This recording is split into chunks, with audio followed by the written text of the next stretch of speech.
아멘. 네, 이제 요한복음 또 이제 오늘 27강 내용이 워낙 무겁고 또 깊고 또 많고 그래서 진도가 잘 안 나갑니다. 근데 이제 요한복음을 통하여서 그 영적인 그 깊이 또 생명 또 그 하나님의 그 놀라운 그 인간으로서는 그 하나님의 속성을 다 알 수도 없지만 또 말할 수도 없고 하지만 요한복음을 통하여 그 하나님의 속성을 좀 더 많이 알 수 있다 이렇게 볼 수가 있습니다. 그래서 오늘은 27강으로서 13장 21절 전체가 38절까지 있는데요. 4단락으로 나누어져 있어요. 그래서 21절 30절까지는 가룟 유다의 타락, 또 31절에서 35절은 유다의 배신 후에 주님이 이제 주시는 교훈이죠. 그리고 이제 바로 베드로께서 3번 부인을 해버려요. 이 간격을 우리가 깊이 생각해 볼 필요가 있어요. 유다가 배신을 했기 때문에 예수님을 떠났고, 그렇죠. 지옥을 갈 백성으로 되어 있고, 배신이 굉장히 무서운 그런 것으로 이제 우리에게 인상을 주고 있는데, 바로 베드로의 3번의 부인 사건이 나와요. 그래서 이게 참, 인간으로서는 이 안의 내용을 잘 이해하기가 어렵습니다. 지금, 유다의 그 배신으로 인하여서 예수님의 교훈을 듣고 돌아서서 베드로가 3번 부인하는, 한 번도 아니고. 물론 베드로에게 주님이 이제 너 앞으로 3번 부인할 것이다 이런 예언을 하셨지만 어떻게 순서적으로 이렇게 될까? 이제 그러면서 이제 37절, 38절에는 베드로의 그 교만한 제가 주님 그 죽음에까지 난 따라가겠다 이런 호언장담적인 그런 그 베드로의 교만. 사실은 이 지금 베드로에게 얘기하고 있는 이 교만은 굉장히 깊은 교만이라서 밖으로 잘 나오지 않는 교만이에요. 그래서 속교만이 강력하다. 속교만 얘기를 많이 안 해요, 사람들이. 근데 속으로 엄청 교만해요. 근데 이제 우리 이 진리를 공부하신 분들이 상당히 속교만이 엄청납니다. 예, 속교만이 엄청납니다. 그런 교훈을 좀 터치를 했으면 좋겠어요. 자, 가룟 유다의 그 타락이죠. 본문 좀 읽어보시죠. 21절에서 30절까지. 네. 예수께서 말씀을 하시고 심령에 민망하여 증거하라 가라사대 내가 진실로 너희에게 이르노니 너희 중 하나가 나를 팔리라 하시니 제자들이 서로 분명히 대하여 말씀하시는지 의심하더라. 예수의 제자 중 하나 곧 그의 사랑하시는 자가 예수의 품에 의지하여 누웠는지라. 시몬 베드로가 머리짓을 하여 말하되 말씀하신 자가 누구인지 말하라 한데 그가 예수의 가슴에 그대로 의지하여 말하되 주여 누구오니까? 예수께서 대답하시되 내가 한 조각을 찍어다가 주는 자가 그니라 하시고 곧 한 조각을 씹으셔다가 바로 시몬의 아들 유다를 주시니 조각을 받은 후 곧 사단이 그 속에 들어간지라. 이에 예수께서 유다에게 이르시되 네 하는 일을 속히 하라 하시니 이 말씀은 무슨 뜻으로 하셨는지 그 앉은 자 중에 아는 이가 없고 어떤 이들은 유다가 돈배를 맡았으므로 명절에 우리의 쓰임을 구하라 하시는지 꼭 가난한 자들에게 무엇을 주라 하시는 줄로 생각하더라. 유다가 그 조각을 받고 곧 나가니 아니더라. 아멘.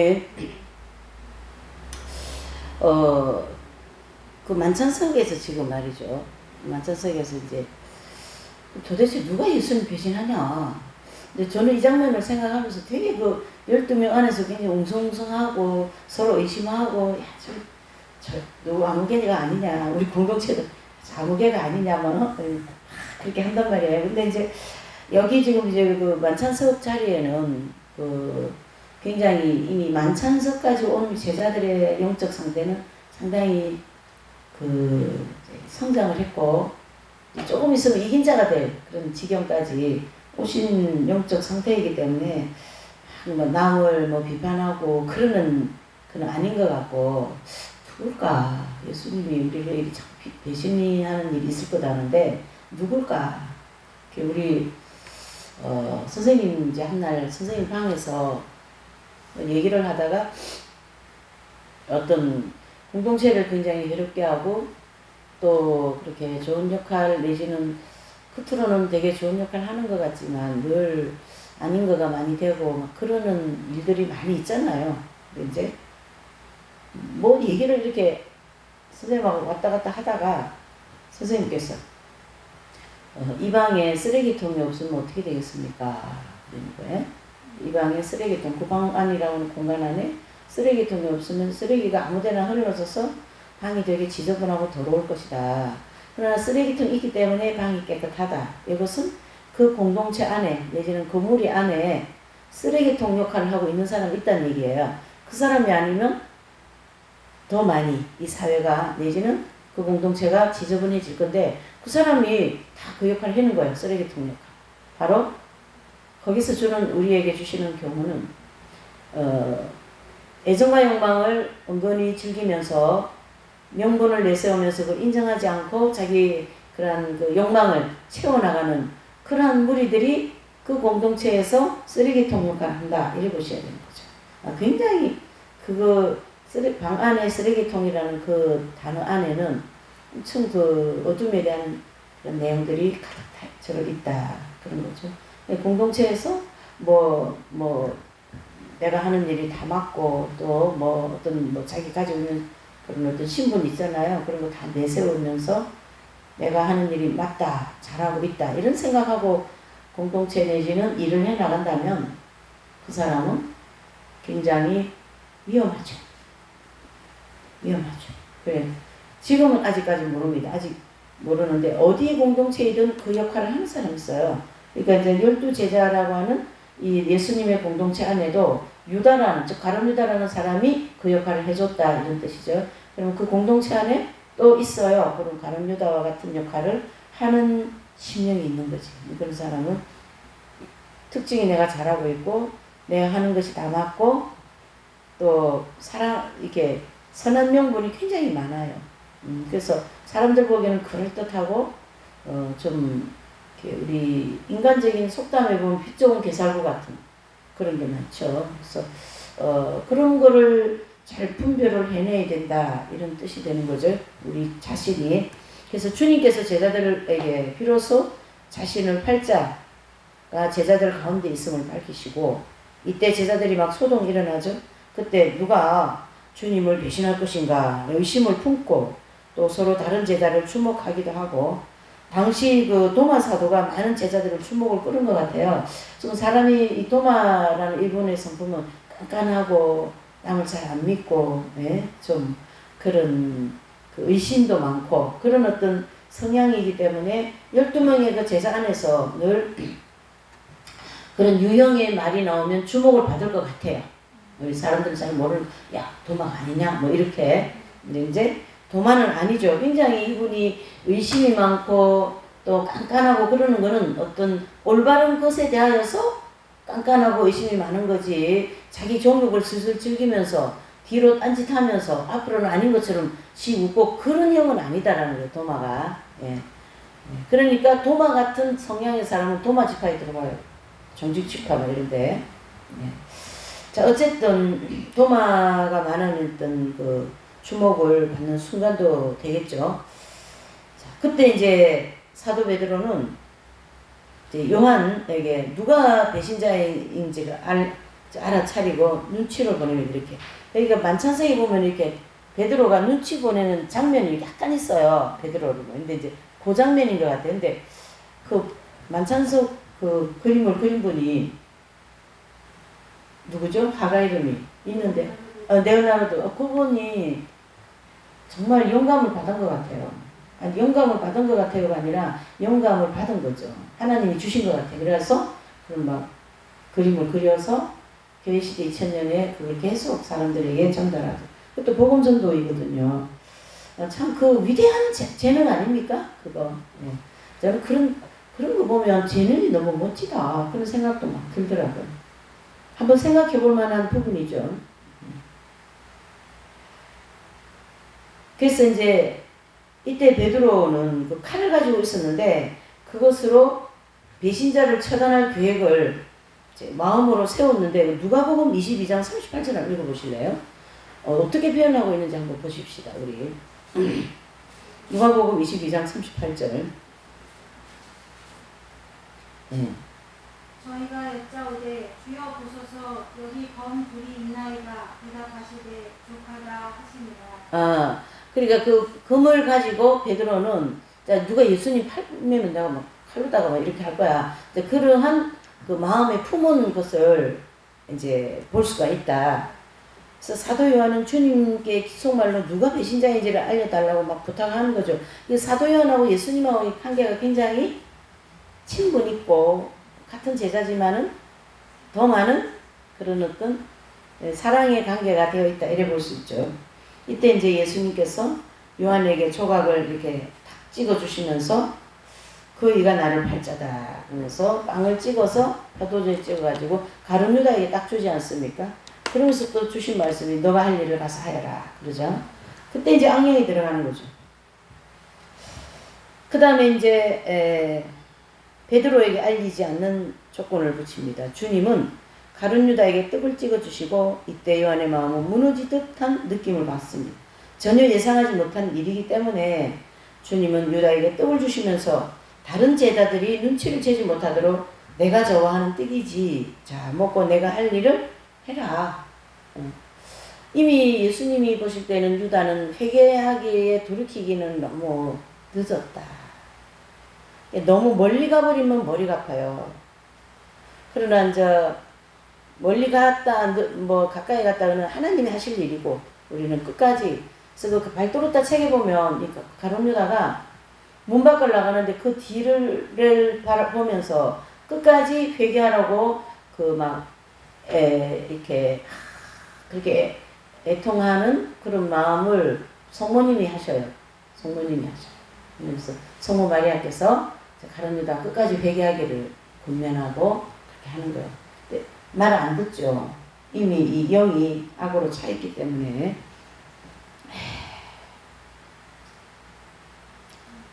그의 말은 의미를 이해하는 제자들은 아무도 없었어요. 너가 할 일을 하라. 이거 무슨 어떻게 알아듣겠어요? 못 알아듣는 거예요. 근데 참 저는 이런 걸 보면서 저기 핵심 진리가 정말 위대하다. 그걸 다 알 수 있도록 진리가 정돈되어 있는 게 진짜 난공불락이다 이래 볼 수 있어요. 뭐 어떤 뭐 6월절이니까 가서 물건 좀 사와라 뭐 그런 뜻이 아닌가 이렇게. 그러나 주님은 유다가 주님을 팔 일을 속히 할 것이라는 것을 말씀하셨고 유다는 마귀에게 완전히 지배를 당하는 그런 비참한 사람이 되는 거죠. 좀 무서워요 이런 거 보면. 참 무슨 일을 많이 하기보다는 그 서 있는 내 자리에 그냥 가만히 있는 것이 더 좋겠다는 생각도 있어요. 왜 그러나 뭐 한다고 막 날뛰다가 이 지경 가버리면 어떡해. 무섭지. 네, 무섭죠. 자, 이때 유다는 가라지가 되는 거죠. 주님이 말씀하시는 동시에 악령이 들어가는. 그래서 예루살렘 주님께서 이제 예루살렘 입성하시기 전날 유다는 제사장을 만나서 주님을 팔 계획을 이제 의논하는 거죠. 어떻게 그래 될까? 이분이 집이 가난하지도 않아요. 가룟 유다 집이 부자더라고요. 집이 또 그 당대에 좀 근데 뭐 바로 발도르타 책을 참고한 것이니까 그렇지만 어머니가 신실한 또 신자예요. 기도를 많이 하시더라고 아들을 위해서. 참 마음이 아픈 일이죠. 왜 그게 안 됐을까? 그래서 은30냥에 받는 은30냥이 뭐 그 당시에 뭐 어린 양 한 마리 값밖에 안 돼. 왜 이렇게 돈도 조금밖에 못 받았어 바보가. 뭐 엄청나게 300데나리온을 받든가 안 그러면 결국 그 돈도 다 못 쓰고 이제 갖다 버리지만은 자 이처럼 주님은 철저하게 우리의 죄를 위해 희생의 제물이 되신 어린 양으로서 돌아가시고 유다는 그 자리에 몹시 불편한 자리였습니다. 주님께서 떠나라는 소리에 좋아하면서 이제 속히 그 자리를 떠났지만 조금 있다가 게세마네 동산에서 만나지 않겠어요? 그 제자. 그러니까 게세마네에서 만나는 제자는 이미 저쪽 사람이 된 거고 그 전까지만 해도 떡을 떼주기 전까지만 해도 아직 이게 서 있는 사람이고 어찌 보면 종이 한 장 차이지 종이 한 장 차이. 그러나 그 악으로 읽는 과정, 선으로 읽는 과정을 보면 엄청난 차이가 나는 거죠. 이렇게 해서 이제 그 가룟 유다의 타락, 그 다음에 가룟 유다가 마지막으로 해야 할 일은 예수님을 파는 일이다.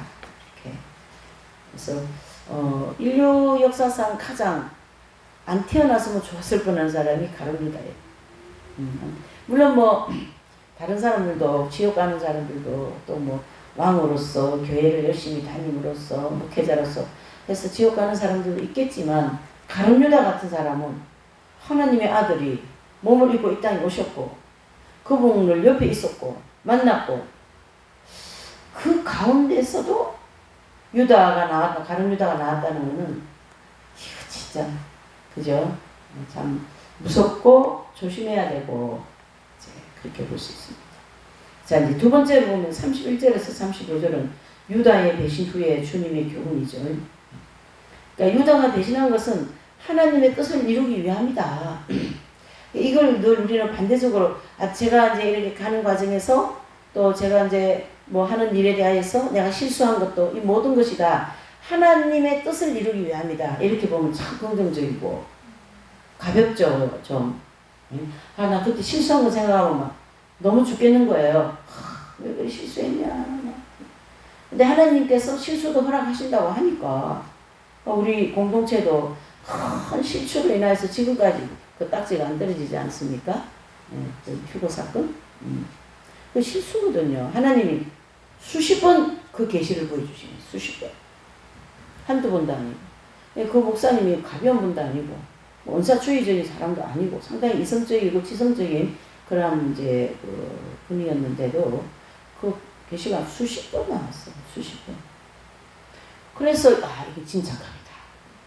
근데 하나님이 그걸 허락하신 거예요. 그 실수를. 참 그래도 저는 그때 휴고가 일어난다 생각 안 했어요. 아직 아니다. 뭐 마음은 뭐 천둥번개만 쳐도 어머 휴고 사건 나는 거 아니야 이렇게 했지만 그걸로 인하여 막 공동체 막 두들고 나와가지고 뭐 저기 선출력 가서 뭐 외치고 막 그랬거든요. 근데 저는 안 나가요. 간여를 안 했어요. 그래서 그 시간이 불발이 난 거지. 그래서 큰 오점을 우리가 가지고 있는.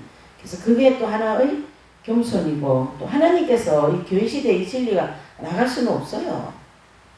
저는 지금은 그렇게 생각해요. 이게 만약에 나가버리면 이게 막 산산조각 나버리거든요.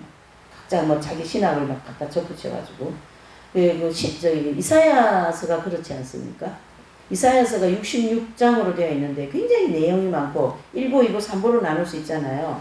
그걸 또 저자가 뭐 3명이다, 2명이다, 39장부터 또 막 이스라엘 중심으로 심판, 죄 이런 걸 지적하시다가 40장부터는 완전히 다른 어떤 회복에 대한 메시지가 나오니까 너무 다른 거예요, 내용이. 그래서 저자가 둘이다. 뭐 이렇게 뭐 자유주의 신학을 하는 분들이 그렇대요. 그건 있을 수 없는 일이고 한 명의 저자로서 그 많은 내용을 기록했다. 이제 이렇게 정통 그 신학에서는 얘기를 하는 거죠. 그게 맞고요. 어쨌든 그 베드로 그 유다 그 배신 이후 가룟 유다 배신 이후 하나님의 뜻을 이루기 위함이고 또 주님께서 영광을 얻을 날이 곧 다가오고 있다. 가룟 유다의 역할이 예수님의 죽음이고 죽음 이후에는 반드시 영광 부활이 오잖아요. 이게 순서적으로 하나님이 이제 유다야를 통하여 내 아들 예수를 팔고 죽고 부활하고 이게 다 예수 하나님의 계획 기록 속에 1, 2, 3, 4번으로 쭉 나와 있는 거예요. 우리는 이제 그때서 어머 뭐냐 이렇게 하지만 하나님의 계획되어진 순서대로 이제 일이 진행되고 있다. 그러니까 그 영광을 얻을 날이 다가오고 있다라는 말씀이고 또 33절에는 잠시 동안 제자들과 함께 있지만 몇 시간 후에 주님을 붙들려 오줌 고문을 당할 건데 거기 32절과 33절 사이에 하나님의 영광의 날이 다가오고 있다. 거기에다가 우리가 그 속죄 제사가 완성된다 이렇게 봐야 되는 거죠. 그렇죠? 하나님 예수님이 숨을 거두시는 순간이 이제 속죄의 제사가 끝나고 제사장이 나와야 되니까 아직 한 가지 일이 더 남았죠. 예수님이 부활하고 승천하셔서 성령을 보내시는 우리 사도행전 1장까지 와야 되는데 어쨌든 속죄의 제사가 지금 이러면서 끝이 나는 그런 이제 내용이라고 볼 수가 있어요.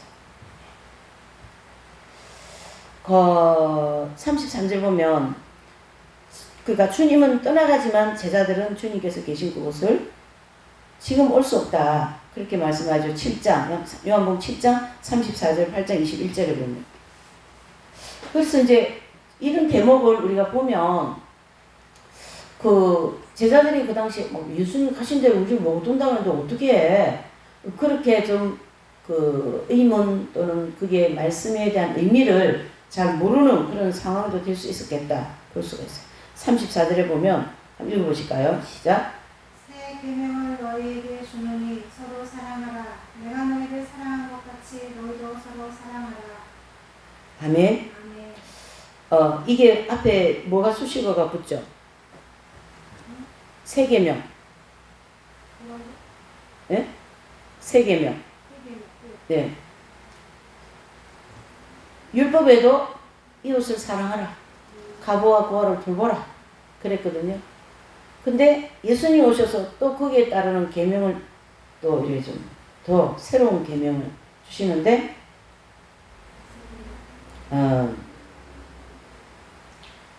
이미 구약 시대부터 온 계명이고 그 새 계명은 예수님으로부터 참 사랑이 뭔가를 보여준다.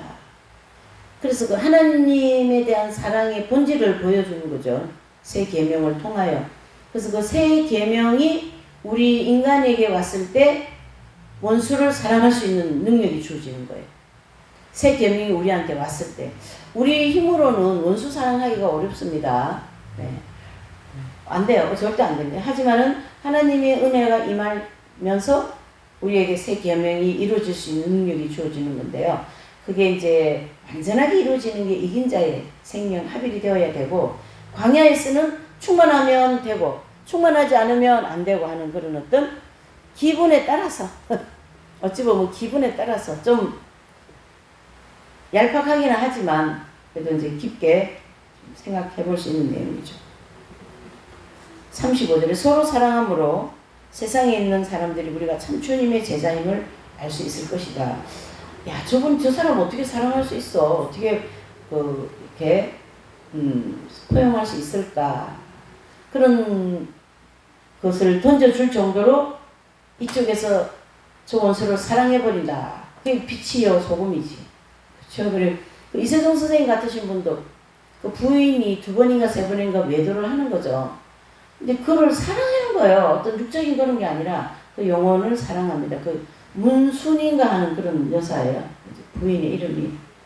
근데 이제 결국 이제 그 부인께서 그 이세종 남편 되시는 분이 나중에 이제 거의 거동하기 어렵고 할 때는 이제 다 수발을 하죠. 수발을 하고 또 이제 남편인 이세종 선생님이 가실 때까지 그리고 자신도 이제 그 과거의 그런 생활을 청산하고 구원을 받고 정말 신실하게 살다가 가는 해피엔딩 그런 어떤 모습을 볼 수 있는데 그 이세종 선생님이 2-3번이나 외도한 여자를 다시 이렇게 포용을 한다는 것은 쉬운 일이 아니에요. 근데 그게 됐다는 얘기예요. 그것은 생명의 능력에 의해서 됐다. 이렇게 볼 수 있는 거죠.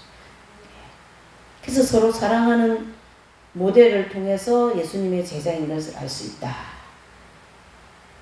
입으로만 주님 사랑하는 것은 중요하지 않습니다. 행함과 진실로. 그래서 요한은 이 부분을 굉장히 많이 포커스를 합니다. 요한 1, 2, 3서에도. 하나님 사랑하지 않는 자는 그 속에 누가 없다? 하나님이 안 계신다. 아주 단호하게 얘기하십니다. 이거 조금 이거는 이거고 저건 저거니까 그럴 겁니다. 그건 안 돼요. 될 거냐 안 될 거냐 확실히 해라. 그래 50%냐 60% 70% 난 70%밖에 안 돼. 70% 엄청 많이 하는 거예요. 50% 그것도 많아요. 본수사랑이라는 인간의 능력에 의해서 보면 20%도 그냥 해보려고 노력하고 그것도 감사한 거죠. 그러지 않고 막 그냥 아이고 저 인간은 완전히 미운 인간이야 그냥 있는 그대로 그냥 미워해버리고 그냥 있는 그대로 그냥 이렇게 해버리고 말이죠. 그게 이제 광야를 걸어가는 우리 성도들의 참 많이 볼 수 있는 모습이죠. 자, 그러니까 이 35절까지는 가룟 유다의 배신 이후에 주신 교훈이 핵심이 뭡니까? 35절에 나오죠. 서로 사랑하라. 이게 이제 핵심인 거예요. 그러니까 이 서로 사랑하지 않으면 이 공동체, 12제자의 공동체가 이루어질 수가 없다. 우리 공동체가 서로 사랑하지 않으면 이루어질 수가 없다. 그래서 뭐 초창기는 정말로 어려움이 많았어요. 이게 아직 덜 무르익어가지고 경험도 부족하고 또 뭐 이런 여러 가지 성장도 아직까지 뭐 서리겠죠. 지금도 아직 이긴 자 뭐 내지는 서리겠지만 그래도 많이 막 이런저런 연단을 통해서 맷집이 좋아져가지고 그 매를 이제 맞는 거는 잘해요. 이제 누가 이렇게 해도 뭐 밥이 다 하면서 맷집이 늘어난 거지. 글쎄요, 뭐 얼마나 익은 열매가 됐는지 잘 모르겠지만 어쨌든 간에 이제 가정에도 남편이 맨날 때리고 교회 간다고 뭐라고 하고 그렇게 해도 이제 처음에는 그냥 자존심도 상하고 힘든 일도 많고 막 그렇지만은 세월이 지나면 그것도 뭐 그냥 받아들여지는 것 같은 맷집이 생기는 거죠. 그때쯤 되면 남편도 변화되어 있을 것이고 참. 자 36절에서 38절은 베드로의 세 번 부인이죠. 그래서 제가 아까 얘기했죠. 가룟 유다가 타락을 했어요. 그리고 거기에 따르는 교훈을 주시는데 그 가룟 유다는 뭡니까? 예수님 부인이고 배신이잖아요. 배도. 근데 또 베드로가 또 그렇게 하는 거예요. 이 둘이의 모델을 딱 놓은 거예요. 그래서 이 두 사람의 모델을 통하여 회개한 자와 회개하지 않은 자의 최후를 보여주는 거죠. 그렇죠? 아마 일부러 그렇게 했는지는 잘 모르지만 어쨌든 베드로는 이제 따라올 수 없는 그런 이제 길이지만 후에는 따라온다. 그랬어요. 주님이 따라올 것이다. 너. 근데 이제 주님이 베드로를 위해서 굉장히 중보기도를 많이 하시는 거 우리는 알고 있어요. 그래서 너가 사단이 너 밀가부르듯이 막 까불 거다. 근데 내가 중보기도 하니까 괜찮을 거야. 그런 입장이시거든요. 그래서 예수님의 중보기도가 엄청나고 또 우리 공동체도 예수님 선생님의 중보기도가 엄청나죠. 그런 이긴 자의 중보의 기도라고 볼 수 있어요. 그래서 주님께서 천국에 올라가신다 할지라도 제자들은 곧 천국에 올라갈 수 없다. 그러니까 올라갈 수 없다. 뭐 여기서 우리가 이제 영계의 이치를 생각해야 돼요. 뭐냐? 예수님은 올라가실 때 육체를 가지고 올라갑니까? 뭘 가지고 올라갑니까? 영계에 들어가실 때. 부활체를 가지고 들어가잖아요. 그러니까 4차원의 세계에 들어갈 수 있는 마음, 몸이 됐고 우리는 올 수 없다라는 건 뭐예요? 3차원이기 때문에 안 되는 거죠. 그래서 올 수 없다 너희들. 물론 죄인도 못 오고 아무도 못 오지만 이 내가 간 곳은 너희가 지금은 못 온다. 그러나 나중에는 올 수 있다. 바로 부활을 해서 영이 빠져나가서 영체로 들어가는 건데 뭐 베드로나 또 뭐 모든 제자들이 다 이긴 자로서 순교를 하잖아요. 그러니까 일단은 들어가는 거죠. 영이 들어가서 영계로. 그래서 이후에 제자들의 사역 전부 마친 다음에 천국에 올 것이다. 자, 여기서 사명이 끝나면 우리 주님이 데려가신다. 이래 보면 돼요. 사명이 끝나야 우리는 하나님 나라 갈 수 있다. 그러니까 막 지치기도 하고 힘들면서도 가게 되는 것은 사명 때문에. 뭐 열정이 남아있어서 가는 건 아니에요. 사명이 있기 때문에 가는 거죠. 사명 때문에 간다. 이렇게 보시면 됩니다. 37절, 38절에 보면 베드로의 교만함에 대한 주님의 예언. 주님은 항상 나서기 좋아하고 교만한 베드로를 낮추기 위해서 머지않아 주님은 너 3번 부인한다 나. 그 사람이요 실수를 하면 좀 겸손해져요. 네, 겸손해지더라고. 우리가 생활 속에 잘잘하게 또 뭐 알게 모르게 막 실수 많이 하잖아요. 그런 거 보면 실수를 많이 해요. 실수하면서 이 인간 하나가 조금씩 낮아지는 거예요. 조금 겸손해지고 마음이 숙연해지고 그 완악한 내가 할 수 있다는 어떤 그런 강팍한 마음 있잖아요. 그게 조금씩 그게 성화가 되는 거거든요. 이 실수가 참 좋은 거예요. 어찌 보면 실수하면 막 자존심 엄청 상하고 말이죠. 진짜 완전 상하죠. 근데 그것이 나를 낮추고 순수하고 또 겸손하게 만드는 하나의 통로다. 그렇게 볼 수 있죠. 그래서 베드로도 자신을 낮추고 겸손한 제자를 만들기 위한 하나님의 뭐라고요? 은총이다. 은총이 뭡니까? 은혜, 은총. 예. 그 기용 부인도 실수라는 얘기를 많이 하시지 않습니까? 예. 그 실수를 통하여 자신이 많이 겸손해지는 거예요.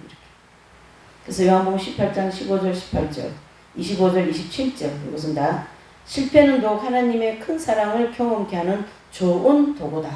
아주 오늘 이 마무리가 실패로다가 실수, 실패 이런 걸 통해서 우리에게 더 많은 교훈을 주시고 우리를 더 낮은 자리에 앉게 하는 그러한 이제 통로다 이렇게 볼 수가 있습니다.